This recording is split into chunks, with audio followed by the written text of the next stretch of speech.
भारत और अमेरिका दो ऐसे देश हैं जो कोरोना के कारण सबसे ज्यादा प्रभावित हैं।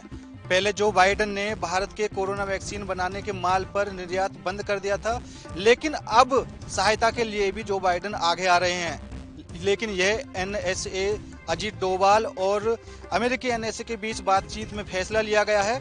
अब जो बाइडेन भारत की सहायता के लिए आगे आए हैं और हॉस्पिटल के लिए भी वैक्सीन तैयार करने के लिए मदद कर रहे हैं। अब भारत में वैक्सीन को लेकर भी ज्यादा निर्यात होने लगेगा। वहीं अन्य देशों की बात करें तो वो भी भारत के साथ आते दिखाई दे रहे हैं। अब अमेरिका अपने प्रतिबंध वाले रुख से पीछे हट गया है और हर तरह का सहयोग देने की बात कर रहा है। इस सकारात्मक बदलाव में अब अमेरिकी राष्ट्रपति की ओर से बड़ा बयान भी आ गया है, जिसमें उन्होंने भारत को मदद देने की प्रतिबद्धता को दोहराया है। अमेरिकी राष्ट्रपति ने एक ट्वीट करते हुए कहा है, महामारी की शुरुआत में जब हमारे अस्पतालों पर भारी दबाव था, उस समय भारत ने अमेरिका के लिए जिस तरह सहायता की थी, उसी तरह भारत की जरूरत के समय में मदद करने के लिए हम प्रतिबद्ध हैं। अमेरिकी राष्ट्रपति जो बाइडेन ने ये बयान अमेरिकी सुरक्षा सलाहकार जेक सुलिवन के ट्वीट पर दिया है, जिसमें उन्होंने भारत के लोगों के साथ मुसीबत के टाइम में साथ खड़े होने के लिए प्रतिबद्धता जताई है। अपने ट्वीट में अमेरिकी एनएसए जेक सुलिवन ने कहा है कि भारत को हर संभव सहायता मुहैया कराने के लिए खड़ा है। जेक सुलिवन ने अपने ट्वीट से बताया कि अमेरिका भारत को वैक्सीन बनाने के लिए आवश्यक हर कच्चे माल की सप्लाई करेगा जिसकी जरूरत पड़ेगी। इस मुद्दे पर उपराष्ट्रपति कमला हैरिस का भी बयान आ गया है। उन्होंने भी भारत को हर संभव मदद देने की बात कही है। वहीं भारतीय कोरोना वायरस के लिए भी पीपी किट और अन्य सुविधाओं से लैस सामान भिजवाने के लिए भी कहा है। हालांकि 300 किट फिलहाल भारत के लिए उन्होंने भेज दी हैं। मैं कैमरामैन हरपाल सिंह के साथ पुष्पेंद्र चौधरी, एएनबी न्यूज, सरहिंद।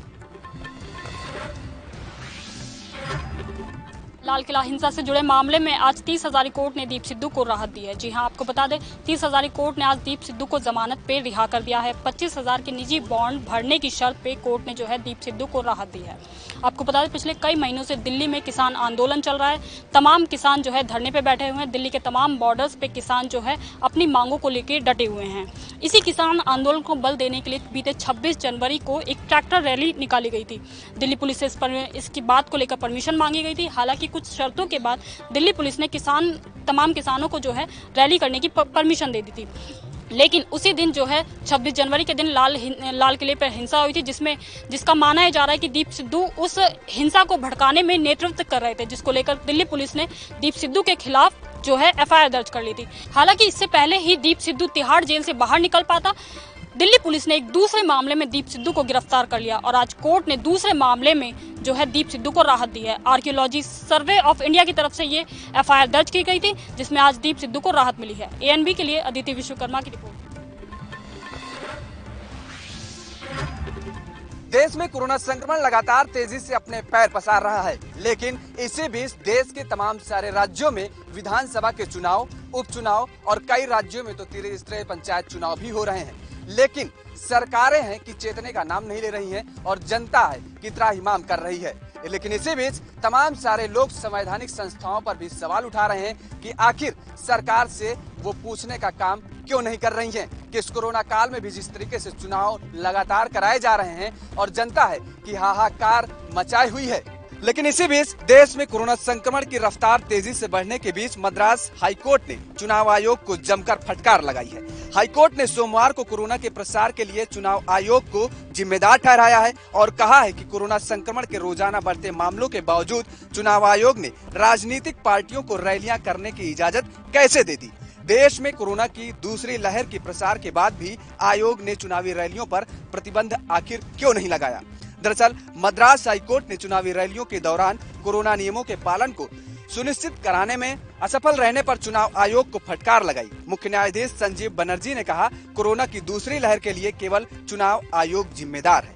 यहाँ तक कि न्यायमूर्ति संजीव बनर्जी ने कहा, चुनाव आयोग के अधिकारियों के खिलाफ हत्या का मुकदमा दर्ज होना चाहिए। अब चुनाव आयोग के वकील ने कहा कि रैलियों के दौरान कोरोना नियमों का पालन सुनिश्चित किया गया था। इस पर कोर्ट ने कहा कि क्या आप तब दूसरे ग्रह पर थे जब राजनीतिक रैलियों का आयोजन किया जा रहा था। कोर्ट ने कहा कि बात अब जनता के सुरक्षा की है। सबसे पहले जनता का स्वास्थ्य और जनता की सुरक्षा मेन मुद्दा होना चाहिए, उसके बाद चुनाव बाद में आता है।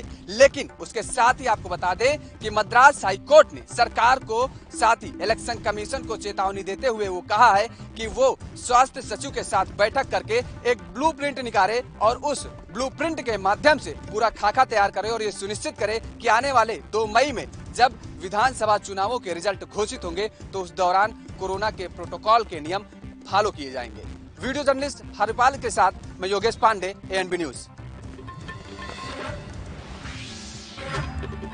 कोरोना वायरस के बढ़ते मामलों को देखते हुए अब कर्नाटक में 14 दिन के लॉकडाउन जैसी पाबंदियां लगाने का बड़ा ऐलान कर दिया है। तो आपको बता दें कि कर्नाटक के मुख्यमंत्री BS येदियुरप्पा ने बड़ा ऐलान किया है। आज सोमवार है तो यहाँ सोमवार के दिन ये बड़ा ऐलान किया गया है। और इस बीच इस लॉकडाउन के दौरान सिर्फ जरूरी सेवाओं की छूट रहेगी, लेकिन जरूरी सामान से जुड़ी दुकानें 4 घंटे के लिए खुली रहेंगी। मैन्युफैक्चरिंग सेक्टर को खुला रखा जाएगा, लेकिन गारमेंट्स कंस्ट्रक्शन को बंद रखा जाएगा। कर्नाटक के मुख्यमंत्री का साफ तौर पर कहना है कि राज्य में 1 मई से 18 साल से अधिक उम्र के लोगों को सरकारी अस्पताल में मुफ्त वैक्सीन लगाई जाएगी। तो यहाँ 45 साल से अधिक उम्र वाले लोगों को पहले ही वैक्सीन मुफ्त दी जा रही है। और यहाँ कोरोना के हालातों को देखते हुए मुख्यमंत्री ने ये भी कहा कि स्थानीय अधिकारियों के हाथ में सख्ती लागू करने की ताकत होगी। और जबकि यहाँ कर्फ्यू पहले से ही लगा हुआ है और वो पहले की तरह चलता रहेगा। कैमरामैन हरपाल के साथ साधना बत्रा की रिपोर्ट, ANB न्यूज। दिल्ली के अंदर मरीजों की संख्या बढ़ती जा रही है। उसी को लेकर कहीं न कहीं आस पड़ोस के लोग कहें या फिर परिजन कहें, परिजन भी आज की डेट में मरने वाले की कहीं ना कहीं संस्कार के अंदर शामिल नहीं हो रहे हैं, यहाँ तक कि कंधा तक नहीं दे रहे हैं। मगर ताजा मामला की बात करें तो कहीं ना कहीं दिल्ली के शास्त्री नगर इलाके के अंदर एक महिला की मौत होती है और उसके अंदर आस पड़ोस के लोग या फिर कहें उनके परिजन कंधा देने से मना कर देते हैं। मगर जिस तरीके से दिल्ली पुलिस यानी कि सराय रोहिल्ला के थाने के पास हम यहाँ पे खड़े हैं, दिखाने की कोशिश करेंगे, सराय रोहिल्ला के थाने की पुलिस खुद उस महिला के संस्कार के अंदर शामिल होती है और लगातार कहीं ना कहीं हर तरीके से कोशिश करती है कि जो अंतिम संस्कार की जो कह सकते हैं पूरी प्रक्रिया होती है उसको अपनाया जाता है। और लगातार उस प्रक्रिया के साथ साथ उसका अंतिम संस्कार से लेकर यहाँ तक कि उनको अंतिम संस्कार के साथ साथ हर तरीके से मूवमेंट की जाती है। खुद अपने कंधों पर दिल्ली पुलिस उनको लेकर जाती है अंतिम संस्कार के लिए। यहाँ तक कि अग्नि देने के बावजूद भी कहीं ना कहीं दिल्ली पुलिस पूरे संस्कार करती है। मगर जिस तरीके से आज के दौर के अंदर कोरोना पेशेंटों की बात करें या फिर वैसे ही जो मरीज हैं वो कहीं ना कहीं उनके परिजन भी सहयोग नहीं दे रहे हैं और लगातार कहीं ना कहीं इस तरीके की दिक्कतें आ रही हैं। मगर बात करें दिल्ली पुलिस की तो दिल्ली पुलिस ने एक अनोखी पहल की है जिसके अंदर खुद दिल्ली पुलिस अंतिम संस्कार देती हुई नजर आ रही है। और ये इस तरीके की जो फोटो हैं या तस्वीरें हैं ये वायरल हो रही है सोशल मीडिया पर और सोशल मीडिया कहीं ना कहीं इस तरीके की एक्टिविटी को उजागर करता नजर आ रहा है। देखना होगा इस तरीके की मूवमेंट दिल्ली पुलिस की तरफ से कब तक की जाएंगी और कितनी बड़ी संख्या के अंदर लोगों को सहायता देने की कोशिश कर रही है Delhi police. Camera person Irfan Khan के साथ राजीव कुमार तिवारी, ANB न्यूज, दिल्ली। मुंबई से सटे पालघर जिले में ऑक्सीजन की पूर्तता करने के लिए 3 प्लांट की मंजूरी पालक मंत्री दादाजी भुसे ने दे दी है। इस मंजूरी के बाद 3 करोड़ 20 लाख रुपए की मंजूरी भी हो चुकी है। पालघर जिले के तलासरी, डाहनू और जवाहर में ये 3 प्लांट लगेंगे जहां पे ऑक्सीजन की पूर्तता की जाएगी। रोजाना इसमें 1.25 टन ऑक्सीजन तैयार किया जाएगा जिससे कि 125 जंबो सिलेंडर ऑक्सीजन के तैयार होंगे और आसपास के अस्पतालों में दिए जाएंगे।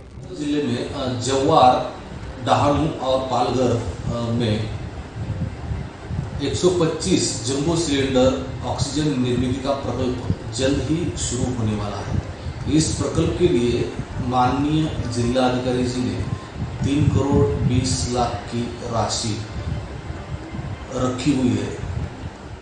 अब देखना यह है कि ये प्लांट कितनी जल्दी तैयार होता है और कितनी जल्दी तैयार होने के बाद लोगों तक इसकी ऑक्सीजन की सुविधा दी जाती है, क्योंकि ऑक्सीजन के अभाव के कारण यहाँ पे कई लोगों की मौतें हो रही हैं।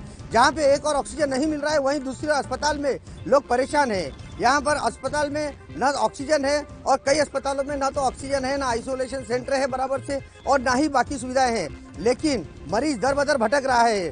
बोईसर क्षेत्र में आज भी एक मरीज की इसी तरह रिक्शा में मौत हो गई। इसी को लेकर परिजनों में काफी नाराजगी देखी गई। लेकिन ऑक्सीजन की पूर्तता कब तक की जाएगी ये एक बड़ा सवाल है। कैमरामैन अरफा शेख के साथ Asha Shaikh, ANB news, Palghar. Corona संक्रमण को देखते हुए मध्य प्रदेश के रीवा जिले में कोरोना कर्फ्यू लागू किया गया है। कोरोना कर्फ्यू प्रशासन के द्वारा इसलिए लगाया गया जिससे कि कोरोना की चैन तोड़ी जा सके और सभी से यह बार बार अपील की जा रही है कि सब अपने घरों में रहें। लेकिन एक ऐसा मामला सामने आया है जब ग्रामीण घर में रहना भी चाहें तो वह घर में नहीं रह सकते, क्योंकि रात को 9 बजे के बाद क्रेशर चालू हो जाता है और करीब 1000 की आबादी वाला गांव पूरी तरह से प्रभावित रहता है। क्रेशर का डस्ट बार बार उड़कर ग्रामीणों के घरों में जाता है। वह जब खाना खाने बैठते हैं तो उनकी थाली में जाता है। हमारा तहसील अंतर्गत ये ग्राम सरदवन में ये महाकाल क्रेशर लगा हुआ।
ANB न्यूज ने ठाना है, कोरोना को हराना है। आपके हित में जारी। क्या आप दुबले पतले कमजोर हैं? आपकी सेहत नहीं बनती, भूख कम लगती है, वजन नहीं बढ़ता? दरअसल मेन बात खाना पीना खाना नहीं है, मेन बात है खाया पिया लगना। और अगर खाया पिया लगेगा ही नहीं तो सेहत बनेगी कैसे?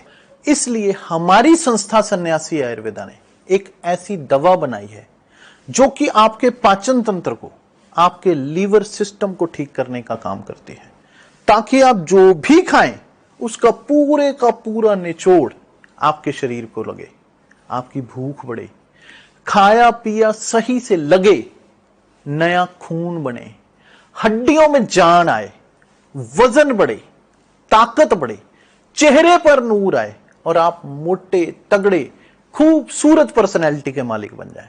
यह दवा पूरी तरह से आयुर्वेदिक होती है। इसका शरीर पर कोई भी साइड इफेक्ट, कोई भी नुकसान या दुष्प्रभाव नहीं होता। लड़के लड़कियां दोनों इसका इस्तेमाल कर सकते हैं और पहले 15 दिन के अंदर ही आपको इसका असर महसूस हो जाएगा। सिर्फ 650 रुपए की पूरे 1 महीने की दवा होती है और आप इसे घर बैठे 01145454545 पर फोन करके दवा मंगवा सकते हैं।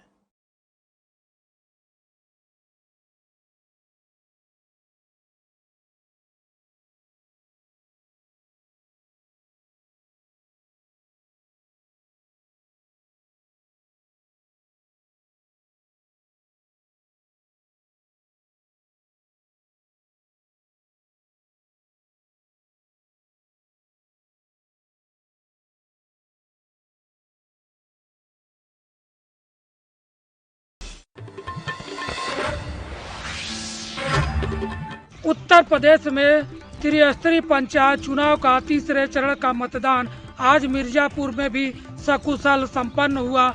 कोरोना गाइडलाइन के अनुसार लोग अपने बूथ पर जाकर मताधिकार का प्रयोग किए और पूरी प्रशासन द्वारा सुरक्षा के व्यापक इंतजाम किए गए थे। विद्यालय पर वोटिंग के दौरान कुछ आपसी विवाद में बाहर की वोटर लिस्ट और अंदर की वोटर लिस्ट में, उनकी वोटर लिस्ट में कोई पन्ने नहीं थे, जिस कारण से वो समझ रहे थे कुछ उनको भ्रम हो रहा था, जिसको लेकर के आपसी वाद विवाद में यहाँ पथराव थोड़ा सा हुआ, जिसके कारण में से हमारे प्रशासनिक अधिकारियों की गाड़ियों के शीशे भी टूटे हैं और यहाँ कार्रवाई भी हुई है। लोग पकड़े गए हैं, जो पकड़े गए हैं वो भेजे गए हैं, लेकिन मतदान प्रक्रिया में कोई बाधा नहीं पहुंची है। मतदान सुरक्षित है और आगे फिर हो रहा है, सकुशल चल रहा है, मतदान कंटिन्यू रहेगा। बवाल में वोटर लिस्ट में किसी के नाम को लेकर के आपत्ति थी, लेकिन हम उनको स्पष्ट कर दिया गया है कि वोटर लिस्ट में जिनका नाम है वो मतदान करेंगे, जिनका नाम नहीं है वो मतदान नहीं करेंगे, भले वो गांव के रहने वाले हों। मिर्जापुर से एनबी न्यूज संवाददाता रामकुमार सिंह। उज्जैन में लगातार कोरोना के मरीज लगातार बढ़ते जा रहे हैं। शासन प्रशासन हर प्रकार से उनके हर संभव मदद कर रहा है, लेकिन फिर भी कहीं ना कहीं देखने में मिल रहा है कि कहीं ऑक्सीजन की पूर्ति नहीं पा रही है, दवाइयों की पूर्ति नहीं पा रही है। इन्हीं सब चीज़ों को लेकर प्रदेश कांग्रेस सचिव चेतन प्रेम नारायण यादव ने एक शासन प्रशासन पर आरोप लगाया है कि आम जनता को कानून का सहारा नहीं मिल पा रहा है। आम जनता जो चाहती है कि उन्हें कानूनी रूप से जो सहायता चाहिए वो मिल जाए, लेकिन वो नहीं हो पा रहा है। उनका चेतन प्रेम नारायण यादव ने इस पर आरोप भी लगाए हैं कि जो पेशेंट पहले पॉजिटिव होते हैं उन्हें बाद में निगेटिव बता के उनको मृत घोषित किया जाता है, जिसको लेकर आम आदमी को, आम नागरिकों को जानने का यह अधिकार है जो उसे नहीं मिल पा रहा है। देखा माधवनगर में एक महिला की मौत, उसके परिजनों ने जब उसका विरोध किया तो शासन ने उनको जो रिपोर्ट पहले नेगेटिव थी उसको फिर पॉजिटिव करके दी उनके विरोध के द्वारा, और विरोध के बाद उस पूरे परिवार के ऊपर 188 का मुकदमा लगा दिया गया। आखिरकार अगर भारत देश आज़ाद हो चुका है, इस पर संविधान लागू है, हम कानून के तहत अगर रहते हैं, तो हिंदुस्तान की जनता के अधिकारों के बारे में कौन बात करेगा। जब 2020 में इस संसद द्वारा कोविंद साहब राष्ट्रपति द्वारा ये कानून वापस से रिन्यू किया गया, अनाइनमेंट किया गया, तो इसमें सिर्फ धाराएं बढ़ाई गई स्वास्थ्य कर्मियों के सुरक्षा के लिए, हॉस्पिटलों की सुरक्षा के लिए। ये अनिवार्य है, इसमें कोई दो राय नहीं कि उन लोगों की सुरक्षा प्रथम दृष्टया बनती, क्योंकि वही लोग इलाज में और हर काम में मदद करते हैं। पर उससे ज़्यादा मैं अगर ज़रूरी समझता हूँ तो ये समझता हूँ कि कोई आदमी कोई प्रयोगशाला का मेंढक या चूहा नहीं है जिस पे आप किसी भी प्रकार की दवाइयों का उपयोग करें। उसको क्या दिया जा रहा है ये उसके परिजन को ना बताया जाए।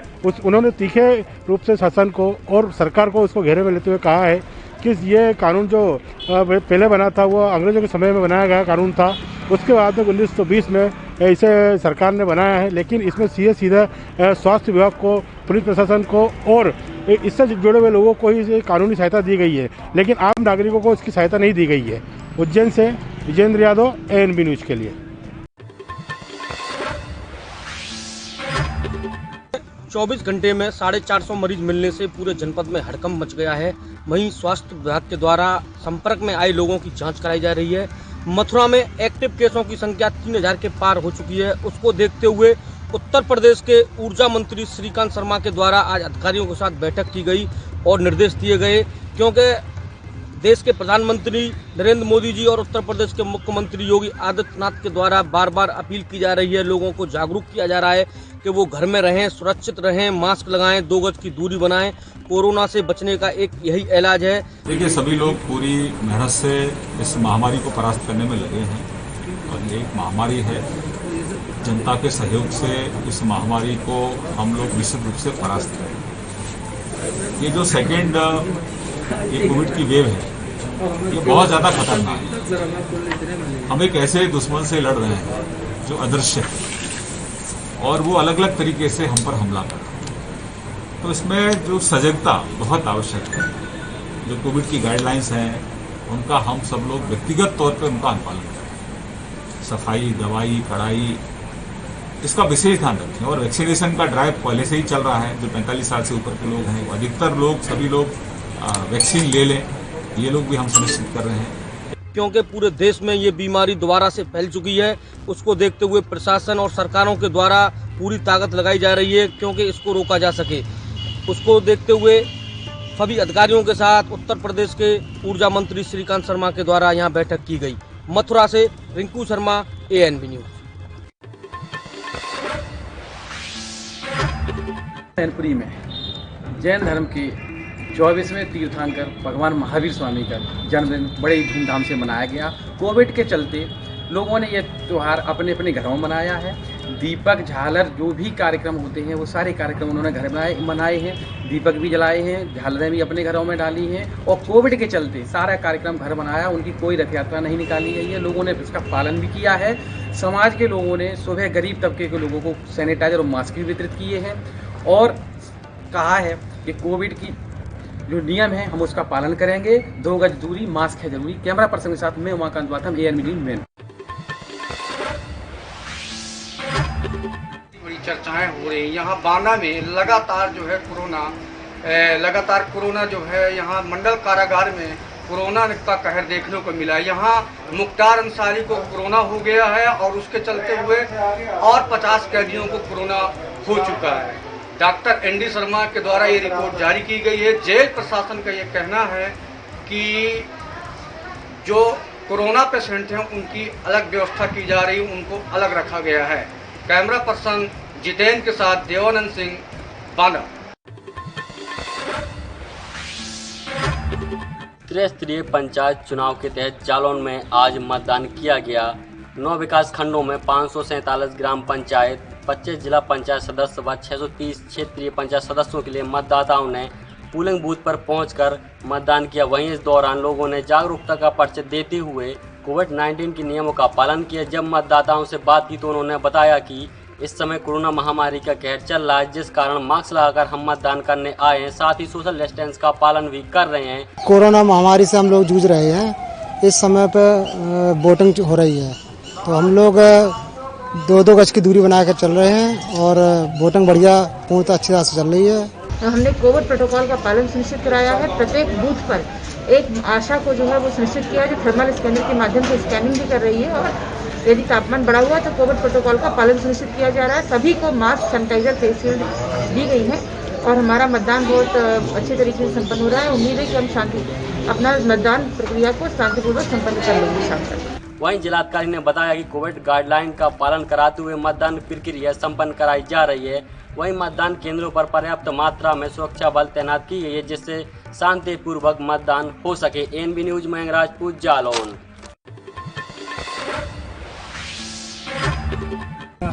जब आपके यहाँ पे शाम के कुछ लोगों ने आगे यहाँ के जो प्रत्यक्षदर्शियों ने बता रहे हैं कि यहाँ पे जब ये घटना हो रहा था तो कम से कम 100 से 150 के लगभग नक्सली यहाँ पे उपस्थित थे और 7 गाड़ियों को यहाँ पे आग के हवाला कर दिया है। उसके बाद जब यहाँ पे हमारी टीम पहुँचती है, ANB न्यूज़ की टीम जब पहुँचती है सवेरे, तो देखा जाता है पूरे चारों तरफ यहाँ पे दहशत का माहौल लगता है और पूरे गांव में कोई नहीं दिख रहा है आसपास में। उसके बाद यहाँ पे CRPF के जवान और पुलिस के जवान यहाँ पे आते हैं। आगे इस गाड़ियों को साइड किया जाता है। साइड करने के बाद यहाँ पे देखा जा रहा है रास्ता को ओपन कर रहे हैं। उसके बाद यहाँ से जब रास्ता ओपन होगा उसके बाद यहाँ से रास्ता चालू होगा। जिस तरीके से आप देख पा रहे हैं, मैं अपने कैमरा मैन से कहूँगा, हाईवे है, हाईवे 30 है जो कि यहाँ से सीधा छत्तीसगढ़ से आंध्र प्रदेश को जोड़ता है। आंध्र प्रदेश की ओर पूरी गाड़ियाँ जा रही थी। बीच रास्ते में पूरे 7 गाड़ियों को आग के हवाले कर दिया। उसके बाद यहाँ पे रात के जिस तरीके से यहाँ पे कुछ पीछे में बैनर पोस्टर भी लगा हुआ है, मैं अपने कैमरामैन से कहूँगा कि पीछे दिखाकर बैनर पोस्टर भी दिखाए कि ताकि समझ में आए कि किस तरीके से यहाँ पे नक्सलियों का तांडव मचाया गया है। रात के जिस तरीके से यहाँ पे कुछ चालक थे उनको सभी को पहले गाड़ी से उतार दिया गया। गाड़ी से उतारने के बाद यहाँ पे सभी का मोबाइल लिया गया, उसके बाद पर्स को ले लिया गया। ANB न्यूज़ के लिए कैमरामैन अमितेश के साथ HD राज की रिपोर्ट। मुंबई सहित महाराष्ट्र में संक्रमण काफी तेजी से फैल रहा है। उसे रोकने के लिए उद्धव सरकार लॉकडाउन और कड़े प्रतिबंध के साथ पूरी कोशिश कर रहे हैं, लेकिन कहीं से कोई राहत नहीं हो रही है। कोरोना संक्रमण के चलते प्रतिदिन सैकड़ों लोगों की मौत हो रही है और वहीं अब ऑक्सीजन की कमी से भी लोगों की मौत होना शुरू हो चुका है। मुंबई से सटे ठाणे शहर के वर्तक नगर में एक अस्पताल में ऑक्सीजन की कमी से आज जहां